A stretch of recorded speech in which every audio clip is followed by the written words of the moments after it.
Okay, welcome on my YouTube channel Physics by Pradeep Kumar. Now in this video we will discuss the next topic of the formation of an image by a plane mirror. In the last video we discussed about the formation of an image by a plane mirror and the position of the image. But in this video we will discuss about the size of the image formed by a plane mirror. Okay, so today's topic is size of an image formed by a plane mirror.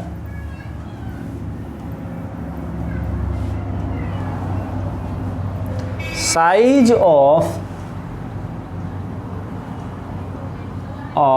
an image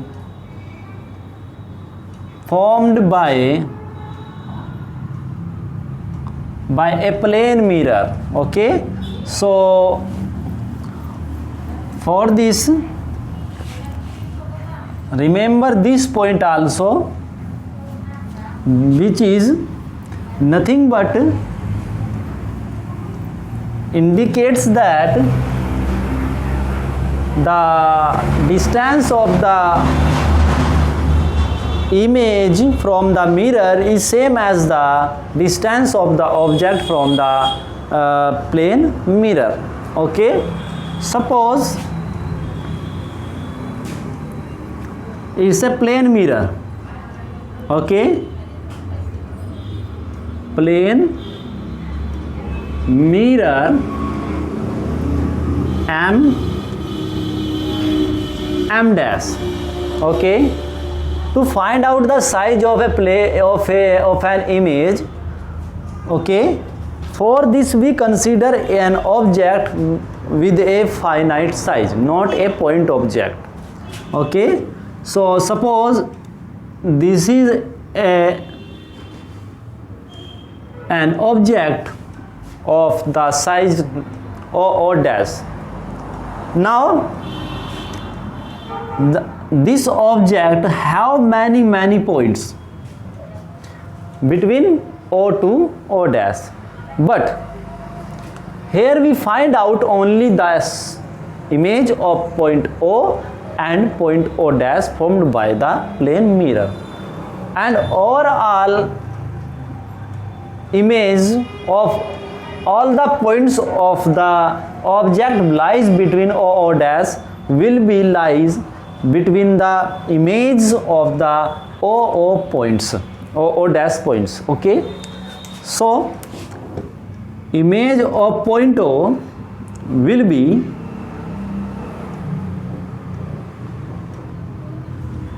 in the back side of the plane mirror at the same distance as we proved in previous topic, like this. तो ये आपका यहाँ पर इसकी image formed होगी point object O की O dash, virtual होगी. Similarly आप इसकी इमेज फॉर्म कीजिए, जो इसकी इमेज आपकी होगी वो भी बैक साइड में होगी और इतने ही सेपरेशन पर आपकी होगी. सपोज कर लीजिए ये आपकी इमेज बनी किसकी, ये आपका आई हो गया और ये आपका बन गया आई डैश. क्लियर है ना. बाकी सभी पॉइंट्स भी आपके इसके बीच में ही लाई करेंगे. तो देखिए इमेज आपकी कैसी होगी, वर्चुअल होगी, इसलिए डॉटेड दिखाया गया है. ठीक है ना. अब हमें इस ऑब्जेक्ट की जो इमेज बनी है उसका साइज कितना होगा इसके कंपैरिजन में वो हमें कैलकुलेट करना है. जब आप साइड्स के बारे में इंफॉर्मेशन फाइंड आउट करते हैं तो वहाँ पर आपको पता है कि आपको ट्रायंगल्स में कॉन्ग्रुएंट की प्रॉपर्टी को यूज़ करना पड़ता है. तो हम यहाँ पर ऐसे ही कुछ करेंगे. इसके लिए हम क्या करते हैं कि यहाँ पर ट्रायंगल फॉर्म करने की कोशिश करेंगे. सपोज कर लीजिए ये ट्रायंगल्स आपके फॉर्म हुए, ये लाइन्स आपकी इसके पैरेलल होगी. सपोज कर लीजिए ये पॉइंट आपका ए है और ये पॉइंट आपका बी है. क्लियर है ना. और ये पॉइंट्स आप एक बार और कंसीडर कर लीजिए, इन पॉइंट्स को भी कुछ कंसीडर कर लीजिए आप. सपोज कर लीजिए ये पॉइंट आपका सी है और ये पॉइंट आपका डी है, ठीक है ना। देखिए ओ डैश आपका क्या है, एक object, line object. I dash क्या हुआ आपका, virtual image, virtual image of object O dash due to plane mirror. Now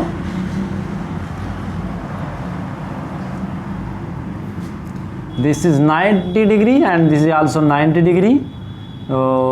So here I, yes, suppose कर ली O A B I is a rectangle, is a rectangle. क्या है ये आपका, perpendicular lines है ना, और ये लाइन हमने इसके पैरेलल ड्रॉ की, ये लाइन इसके पैरेलल ड्रॉ की, तो जब पैरेलल ड्रॉ की तो ये भी एंगल्स आपके क्या होंगे, 90 डिग्रीज होंगे। क्लियर है ना।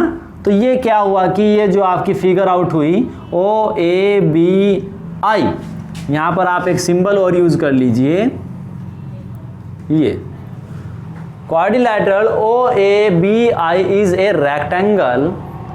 जब ये रेक्टेंगल है तो क्लियर हुआ, implies that OA will be equals to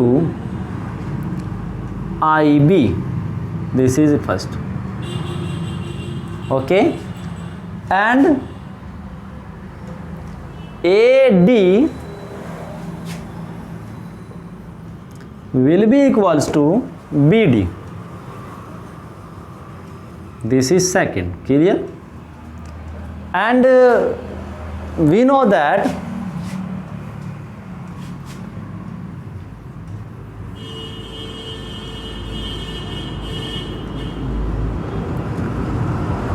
distance of the image from the plane mirror is equal to the distance of the object from the plane mirror. We know that the distance of the object of an object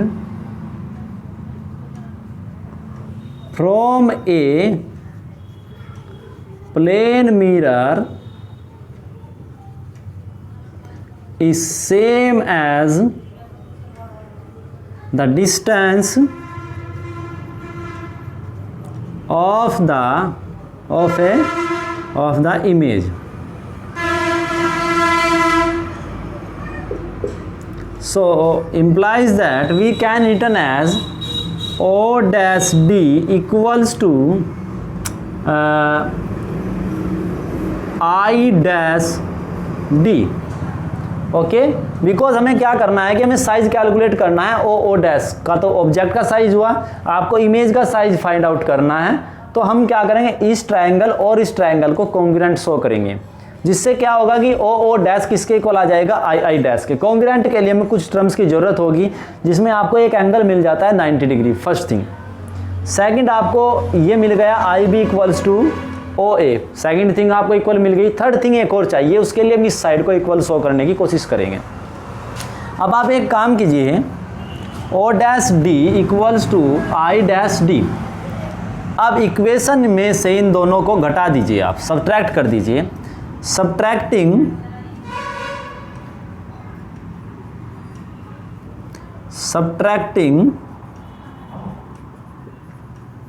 equation second from third, then we get O dash D minus AD will be equals to I dash D minus BD. Then we get O dash D minus AD, then it will be equals to O dash A equals to I dash D minus BD, that is equal to I dash B. This is equation 4. Now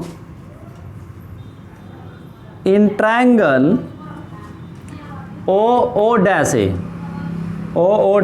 A and triangle I dash B, then देखिएगा OA equals to IB. यहाँ देखिए OA equals to IB from first. Second thing is this angle is 90 degree. Angle OAO dash equals to angle I dash BI. Yeah, IB I dash equals to 90 degree. And third thing is O dash A equals to I dash B from fourth equation. Implies that is triangle OO dash A is congruent to triangle I dash B. Okay, so implies that OO dash is equal to I dash. That means size of the image formed by a plane mirror is same as the size of the object. Okay, तो जिस size का आपका object होगा plane mirror के case में, उसी size का आपका इमेज फॉर्म होगा. तो 2 पॉइंट हमें यहाँ रिमेंबर करने हैं प्लेन मिरर के केस में. वो पॉइंट्स क्या है? पॉइंट नंबर 1 कि जो आपकी इमेज बनेगी वो वर्चुअल होगी बट बैक साइड में होगी. दूसरा पॉइंट क्या है आपका कि जो पोजीशन होगी आपकी ऑब्जेक्ट की, उतनी ही उसी पोजीशन पर मिरर के बैक साइड में आपका इमेज फॉर्म होगा. ठीक है. तीसरी भी पॉइंट कंडीशन आपकी, तीसरी कंडीशन कि जो साइज आपका ऑब्जेक्ट का होगा उसी साइज की इमेज आपकी प्लेन मिरर के केस में फॉर्म्ड होती है. ठीक है. ये मानकर चलिए कि जो प्रॉपर्टीज़ आपकी होंगी वही सेम प्रॉपर्टीज़ आपको किसी प्लेन मिरर में दिखाई देगी but in the back side of the mirror, but there is a difference between the image and the objects formed by a plane mirror. Okay, and what is that difference? Because I think I see in the mirror both are same, but there also a difference between them, and that difference is known as in the language of physics light inversion. क्या बोलते हैं? Image inversion, lateral inversion और image inversion. Okay, lateral inversion और image inversion. Suppose करिए कि आपके पास एक plane mirror है और उसके सामने आप ऐसे P पॉइंट रखते हैं. जब आप P पॉइंट रखेंगे और P पॉइंट की जब इमेज को आप फॉर्म करेंगे प्लेन मिरर में, तो वो आपको इसका जस्ट अपोजिट पार्ट शो करता है एज ए क्यू. बात समझ आई ना? तो यहाँ पर क्या होता है कि आपका राइट लेफ्ट बन जाता है और लेफ्ट आपका राइट बन जाता है, क्योंकि आपका फेस मिरर के सामने ऐसे होगा और जो मिरर से आपको दिखाई देगा वो आपको फेस आपको ऐसे टर्न कर जाएगा. तो आप देखिए आपका ये फेस इस फेस के साथ क्या करेगा? कोइंसाइड करेगा. तो जस्ट अपोजिट हो गया ना. ठीक है ना? आप इधर से देखेंगे, बात समझ आई ना? तो जो थंब आपको दिखाई दे रहा था उसमें आपका जस्ट अपोजिट हो जाता है, ठीक है ना। आपको लगेगा कौन साइड और, लेकिन आपका फेस चेंज हो गया, आपका फेस इधर था, वहाँ पर आपका फेस ऐसे होगा। देखिए आप ऐसे थे ना, तो आपका फेस ऐसे था, उधर से फेस आपको ऐसा दिखाई देगा। तो जस्ट चेंज हुआ ना, तो वहाँ पर आपका 180 डिग्री का रोटेशन हो जाता है। तो यदि आपकी इमेज जस्ट कोइंसाइड कर जाती है, कोई चेंज नहीं आता है, तो उसे बोलता है सिमेट्रिकल है आपकी। और यदि वो कोइंसाइड नहीं करती है तो आपका क्या हो जाता है, नॉन सिमेट्रिकल ऑब्जेक्ट कहा जाता है। जैसे आप x को ले लीजिए, x में आपको कोई भी फैक्ट दिखाई नहीं देगा। o ले लीजिए, o में कोई फैक्ट नहीं दिखाई देगा। आप t ले लीजिए, t में कोई फैक्ट नहीं दिखाई देगा, ठीक है ना। तो ऐसे ही आपका यदि आप p को लेकर चले तो p में आपको डिफरेंस नज़र आएगा, ये जस्ट आपका टर्न कर जाएगा, ठीक है ना। तो ये आज का टॉपिक था आपके सिलेबस से रिलेटेड, काफ़ी इंपॉर्टेंट थिंग्स थी। अब हम नेक्स्ट टॉपिक में, काफ़ी इंटरेस्टिंग आपका होने वाला है, कब कई बार एग्ज़ाम्स में पूछा गया है, और उन एग्ज़ाम्स में यदि नाम लिया जाए तो पॉलिटेक्निक का एग्ज़ाम काफ़ी इंपॉर्टेंट हो जाता है। एसएससी के ऐसे एग्ज़ाम्स जो आपके 10+ पर आते हैं, तो वे काफ़ी टॉपिक ये उनके लिए इम्पोर्टेंट हो जाता है। और वो टॉपिक है कि आपको यदि किसी ऑब्जेक्ट की इमेज बनानी है, आपको अपनी इमेज किसी मिरर में देखनी है, तो उसके लिए आपको मिनिमम कितनी हाइट का, कितनी साइज का आपको मिरर चाहिए, ये हम नेक्स्ट वीडियो में कैलकुलेट करने की कोशिश करेंगे, ठीक है ना। Okay, thank you.